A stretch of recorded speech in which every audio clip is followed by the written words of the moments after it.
ఎలా ఉండాలి, భార్యాభర్తలు పిల్లలతో ఎలా ఉండాలి, పిల్లల తల్లిదండ్రులతో ఎలా ఉండాలి, ఇందులో ఉంది. రెండవ విషయం మీకు నేను చెప్పాను, మ్యారేజ్ చేసుకునేటప్పుడు మ్యారేజ్కి మరొక పునాది సత్యం ఉంది వాక్యంలో. ఫస్ట్ మ్యారేజ్ దగ్గరికి వెళ్ళాలి కదా. మనం మ్యారేజ్ గురించి అర్థం చేసుకోవాలంటే ఎక్కడికి వెళ్ళాలి? మూలాలకు వెళ్ళాలి. ఫస్ట్ మ్యారేజ్ ఎక్కడ దొరుకుతుంది మీకు?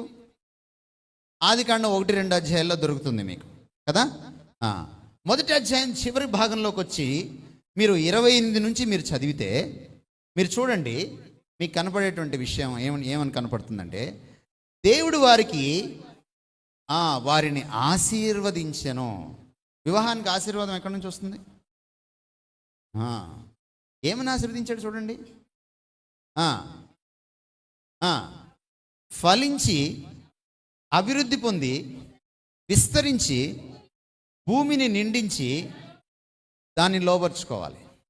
మీరు ఇంకా చదివితే సృష్టిని పాలించండి, సృష్టిని పరిపాలించండి, ఏలండి.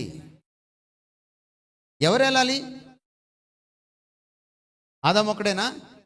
కాదు, మీరు. బహువచనం ఉంది చూడండి అక్కడ. మీరు ఇద్దరూ కలిసి, భార్యాభర్తలు ఇద్దరు కలిస్తే ఏమవుతుంది?